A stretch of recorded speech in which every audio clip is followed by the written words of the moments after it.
Za chwilę wysłuchasz wersję audio najnowszego tekstu z naszego portalu. Wszystkie artykuły przeczytasz na enlat.pl. Święty Jerzy się budzi. O tym, jak Anglia wypiera Wielką Brytanię.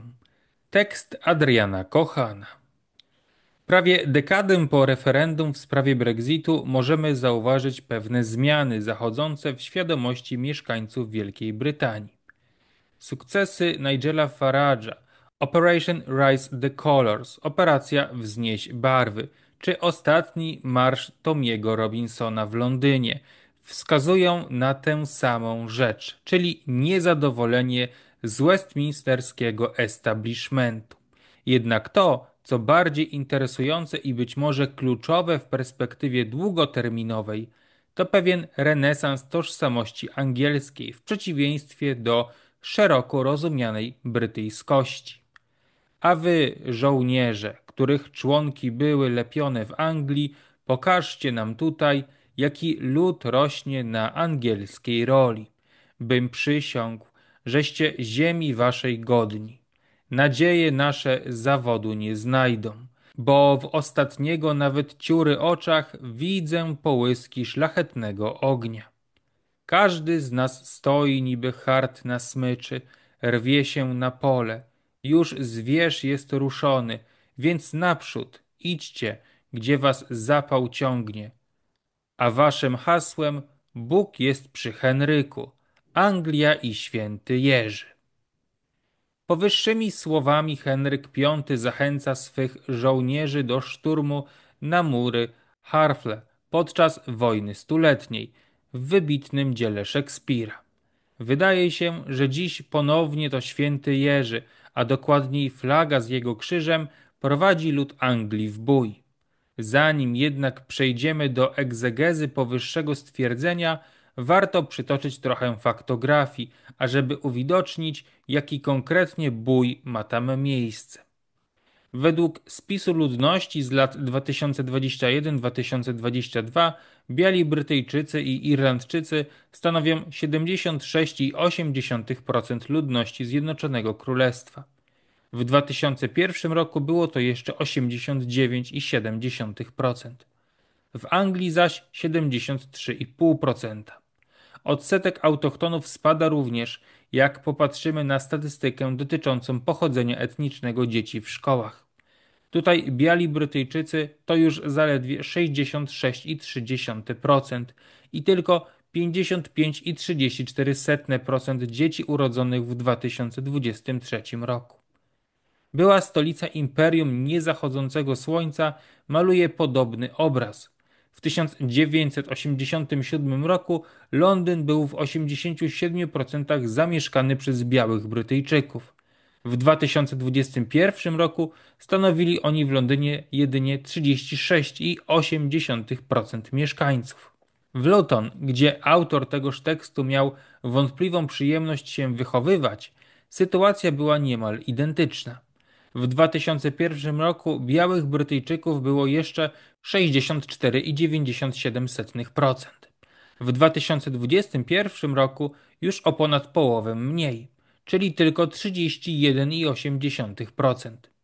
Więcej od białych Brytyjczyków w Luton jest muzułmanów, gdyż stanowią oni na rok 2021 32,94% ludności miasta.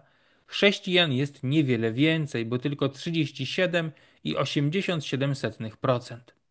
W skali całego królestwa muzułmanów jest zaś 5,97%.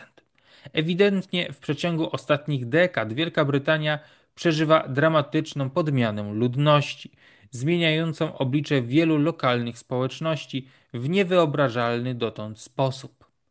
Luton jest tutaj symptomatyczne. Byłe miasto przemysłowe angielskiej klasy pracującej, znane z produkcji kapeluszy oraz fabryki samochodów Vauxhall, która notabene w tym roku została zamknięta po 120 latach funkcjonowania. Obecnie może być wizytówką skutków masowej migracji. Wystarczy wrzucić w wyszukiwarkę hasło Luton Terrorism i wyleje się nam spora liczba artykułów świadczących o tym, że to miasto o dysproporcjonalnej liczebności muzułmanów jakoś się dziwnym trafem wiąże z terroryzmem. Przykładowo, w grudniu ostatniego roku 24-letni Amin Rahman został zatrzymany za przelew kryptowalut o wartości 16 tysięcy funtów na rzecz państwa islamskiego Chorasanu. Przestępstwa z użyciem przemocy wzrosły zaś w latach 2014-2023 o ponad 130%. Wspominając o Luton, nie można nie wspomnieć o niesławnej dzielnicy Bury Park, getcie, gdzie przechadzając się wzdłuż i wszerz nie zauważymy zbytnio niczego więcej niż sklepy halal, meczety czy madrasy. Co prawda są tam kościoły, lecz stanowią one jedynie pozostałość po zamierzchłych czasach, gdy mieszkali tam Irlandczycy. Według spisu ludności z 2021 roku 71,1% ludności Bury Park to Azjaci. Bury Park był też lokacją skutecznej prowokacji partii Britain First, gdy jej członkowie przechadzali się ulicą wraz z krzyżami, co spotkało się z agresywną reakcją nowych miejscowych, krzyczących do Brytyjczyków, iż są zazdrośni, bo muzułmanie przejmują ten teren. W tej opowieści Luton przypadkowe nie jest, bo z Luton pochodzi również Tommy Robinson. EDL, angielska a brytyjska tożsamość. Tommy Robinson powszechny rozgłos zyskał po 2009 roku, kiedy stał się przywódcą English Defence League EDL. EDL wyrosło ze środowiska chuligańskiego. Po tym jak właśnie w Luton 23 kwietnia 2009 roku w uroczystość świętego Jerzego środowiska te zorganizowały antydżihadystyczny marsz.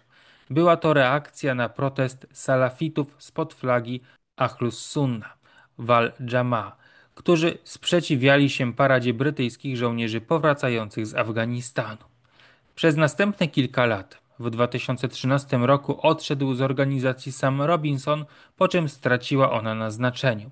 EDL koncentrowała się na licznych i zauważalnych medialnie antyislamskich protestach oraz na podkreślaniu kroczącej marginalizacji angielskiej tożsamości w Anglii, dając za przykład samorządy ściągające z masztów flagi świętego Jerzego. W dyskursie EDL prym wiodły angielskość i jej flaga, a nie Union Jack i brytyjskość. Heinrich von Treitschke, niemiecki XIX-wieczny historyk i teoretyk nacjonalizmu, pisał, iż, cytat, w potężnym młynie, przez który przechodzi naród, gdy miesza się z innym, łagodniejsze strony charakteru łatwo ulegają zniszczeniu, ale siła woli zostaje umocniona. Koniec cytatu.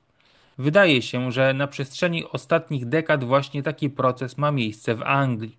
Ta łagodniejsza, mniej zdefiniowana i mniej konkretna w odbiorze tożsamość brytyjska zaczyna być powoli zarzucana, a angielscy autochtoni, odczuwając egzystencjonalne zagrożenie związane z dramatycznymi przemianami ich lokalnych społeczności oraz atakami na to, co im drogie, gromadzą się wokół tej mniej abstrakcyjnej tożsamości. Oddajmy głos Rogerowi Scratonowi, wybitnemu angielskiemu konserwatywnemu myślicielowi, który sam również zauważył to zjawisko. Cytat. Pragnienie tożsamości angielskiej, w odróżnieniu od brytyjskiej, szybko rośnie. Kiedy byłem nastolatkiem, tłumy kibicujące Anglii podczas meczów piłki nożnej czy krykieta machały Union Jackiem. Dziś machają flagą świętego Jerzego. Ta flaga zaczyna pojawiać się na przedmieściach, na trawnikach i we wiejskich gospodarstwach, a słowo Anglia coraz częściej słychać w kontekstach, w których jeszcze kilka lat temu normą była Brytania. Koniec cytatu. Nieprzypadkowe wydaje się więc również to, że EDL wywodziła się z ruchów chuligańskich. Tożsamość brytyjska, jak słusznie zauważył Keith Woods, irlandzki nacjonalista, jedna z ciekawszych intelektualnie postaci prawicy internetowej, jest tożsamością raczej obywatelską niż narodowościową stricte. Była pewnym przedłużeniem tożsamości angielskiej, ale w jej specyficznej, imperialnej wersji. Koncentrowała się ona raczej na lojalności wobec instytucji i monarchy niż wobec ludu i ziemi. w ostatnich dekadach sukcesywnie stawała się oderwaną od konkretnego demosu, etykietą używaną przez migrantów jako wytrych, by w praktyce się nie asymilować. Scruton o tym pisał następująco, cytat: Tylko jedna grupa poddanych jej królewskiej mości postrzegała siebie jako Brytyjczyków, mianowicie ci imigranci z dawnego imperium, którzy uchwycili się idei brytyjskiego obywatelstwa jako sposobu na to, by w rzeczywistości nie mieć żadnej narodowości, a już na pewno nie mieć takiej, która mogłaby kolidować z lojalnościami etnicznymi czy religijnymi, ukształtowanymi daleko stąd i wiele lat wcześniej. Istnieli czarni Brytyjczycy czy Bengalczycy, ale nie czarni czy bengalscy Anglicy. Koniec cytatu. Z tą rosnącą dystynkcją pomiędzy tożsamością angielską a brytyjską powiązane jest pojawienie się terminu UK, zdeformowanego UK, czyli United Kingdom. Pojęcie UK zostało więc ukute w odniesieniu do Zjednoczonego Królestwa w jego współczesnej formie. Zjednoczonego Królestwa deformowanego przez masową migrację i multikulturalizm. Jak można się domyślić, geneza pojęcia sięga infosfery, a konkretnie serwisu 4chan. Spopularyzowane zostało zaś na portalu X przez dziennikarza pod pseudonimem Drukpa Kinley, prowadzącego również profil UK Aesthetics.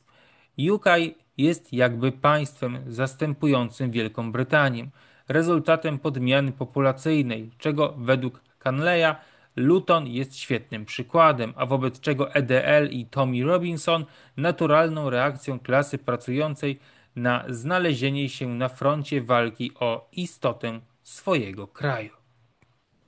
Operation Raise the Colour. W lecie tego roku miała miejsce Operation Raise the Colours, czyli oddolny ruch mieszkańców Wielkiej Brytanii, w zdecydowanej większości Anglików, polegający na wywieszaniu pokryjomu w przestrzeni publicznej swoich barw narodowych czy malowaniu ich na ścianach, czy nawet na mini-rondach. W Anglii często ronda są namalowane na środku ulicy białym kręgiem, więc przerobienie takiego ronda poprzez dodanie krzyża świętego Jerzego trudne nie jest. Operacja była motywowana bardzo prostym poczuciem, że czy to angielski, czy to szkocki dom przestają nimi być. Stopniowo przejmują je ludzie, którzy z tymi tożsamościami po prostu się nie identyfikują. Chociaż elity medialno-akademickie nie mogły nie epatować odrazą wobec takiej, w ich mniemaniu, skrajnie prawicowej, rasistowskiej i przepełnionej białactwem whiteness inicjatywy, to już elita polityczna ewidentnie wyczuła, w którą stronę wiatr wieje i raczej nie odważyła się jej krytykować. Niektórzy torysi nawet chcieli się pod nią podpisać. Znamienne jest szczególnie to, że podczas Operation Raise the Colours tradycyjnej brytyjskiej Union Jack trudno było uświadczyć. W Anglii powiewały flagi z krzyżem świętego Jerzego, a w Szkocji z krzyżem świętego Andrzeja, symbolicznie wskazując na postępujące rozdarcie się tożsamości brytyjskiej w szwach. Zdaniem Woodsa rozdarcie się w szwach Zjednoczonego Królestwa byłoby korzystne dla wszystkich jego części. Anglicy, którzy sukcesywnie przez ostatnie dekady głosowali bardziej prawicowo niż Szkoci i Walijczycy, dostaliby rząd, który ich by lepiej reprezentował, a Szkoci i Walijczycy po uzyskaniu suwerenności uwolniliby się od sprzężenia ich spraw niepodległościowych z lewicowymi partiami, czyli Szkocką Partią Narodową oraz Plaid Cymru, co naturalnie prowadziłoby do przesunięcia ich scen politycznych bardziej na prawo. O losie Irlandii Północnej w takim układzie irlandzki nacjonalista zgrabnie milczy. Odstawiając deliberacje nad taką ewentualnością na bok, trzeba powiedzieć, że Partia Reformy zdecydowanie wpisuje się w ten trend. Partia Reformy i Unite the Kingdom. Partia Reformy pod przewodnictwem Nigela Farage'a, jak pamiętamy, jednego z głównych architektów Brexitu. Wygląda bardzo umiarkowanie w porównaniu z innymi ruchami populistycznymi w Europie, pozostawiając tym samym wiele do życzenia.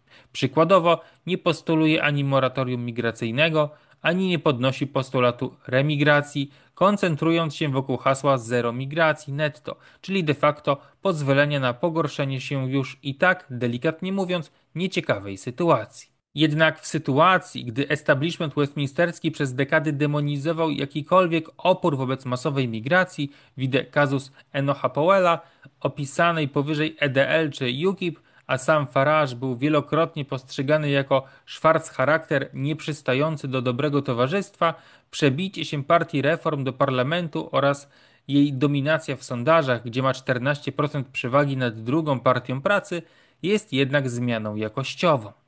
Jest też klarownym znakiem niezadowolenia zarówno byłych wyborców partii konserwatywnej, jak i dawnych zwolenników laburzystów z klasy pracującej z północnej Anglii.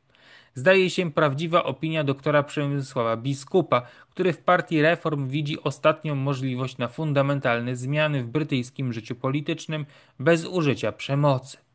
Widać też, że Farage odpowiada na zmiany nastrojów swoich wyborców. Ostatnio zadeklarował chęć zlikwidowania prawa do stałego pobytu dla cudzoziemców i zakończenia Boris Wave, terminu spopularyzowanego również przez Drukpa Kunleya, oznaczającego falę migrantów wpuszczonych przez byłą ostatnią nadzieję białych Borisa Johnsona. Nie jest to przypadkowe. Elektorat partii Reformy charakteryzuje się tym, iż w porównaniu z wyborcami innych partii jest najbardziej przywiązany do flagi z krzyżem świętego Jerzego. Według sondażu przeprowadzonego przez Lord Ashcroft Polls w Anglii respondenci zapytani o to, jaka flaga ich najlepiej reprezentuje, w 44% wskazali Union Jack, w 10% flagę z krzyżem świętego Jerzego, a 29% obie flagi równocześnie. Aż 17% wskazało odpowiedź żadna z tych flag nie wiem. Pomimo tego, że 10% w skali całego społeczeństwa imponującą liczbą nie jest, to ciekawym wydaje się spojrzenie na to, jak identyfikacja z flagą Anglii różni się pomiędzy elektoratami. Zaledwie 4% sympatyków laburzystów wskazuje na nią jako symbol bardziej z ich podejścia rezonujący. Podobnie jest z 16% wyrażających chęć głosowania na konserwatystów i aż 30% zwolenników partii Reformy. W Szkocji aż 51% wskazało na swoją flagę narodową, a w Walii 46%. Przykładowo, reformatorzy wydają się najbardziej świadomą częścią narodu angielskiego, częścią odrzucającą, tak jak zresztą wielu Szkotów i Walijczyków, coraz bardziej dysfunkcjonalną Unię, sukcesywnie zagrabianą przez kolejne pokolenia nieasymilujących się obcych. Są oni tymi, którzy zbudzili się z mirażu wielokulturowego UK. Marsz Unite the Kingdom, Zjednoczyć Królestwo, w Londynie, zorganizowany przez Tommy'ego Robinsona, jest przejawem tego samego budzenia się Anglików.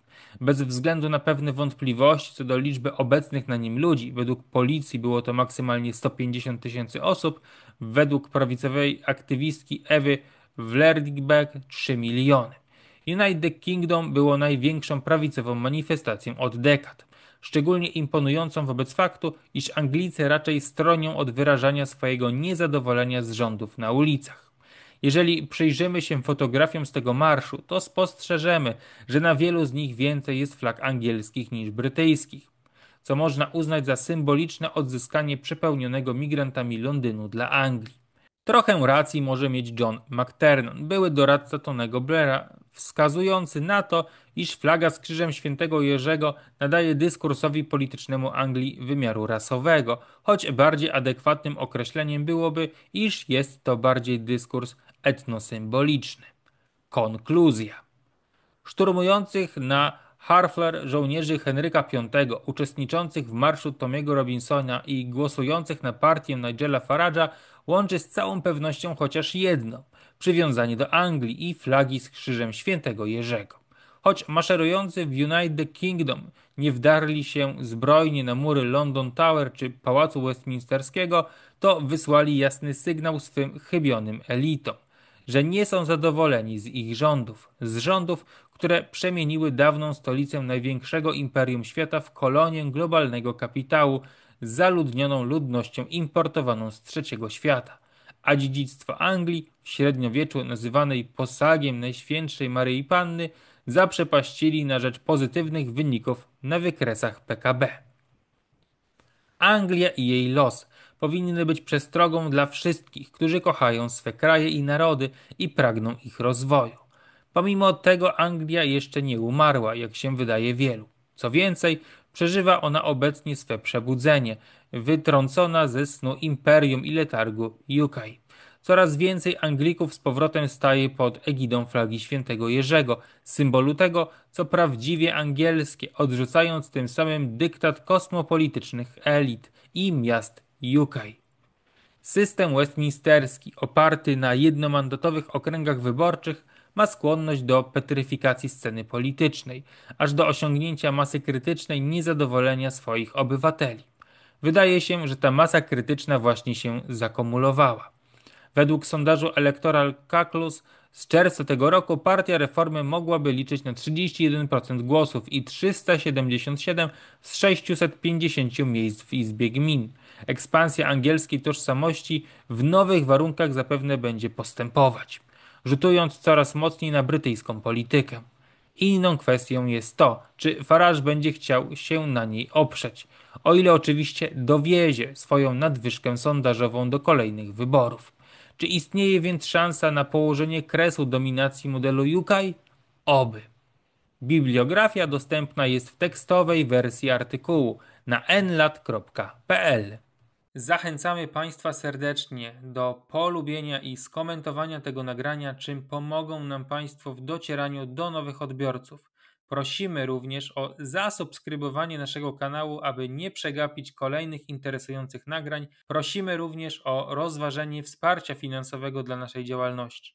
To dzięki Państwa zaangażowaniu, w tym przede wszystkim cyklicznemu wsparciu finansowemu, możemy kontynuować naszą działalność i stale się rozwijać. Wspierać nas Państwo mogą za pośrednictwem serwisu Patronite pod adresem patronite.pl/Nowy Lat, a wszelkie szczegóły odnośnie tej, a także innych możliwych form wsparcia znajdą Państwo w opisie tego nagrania.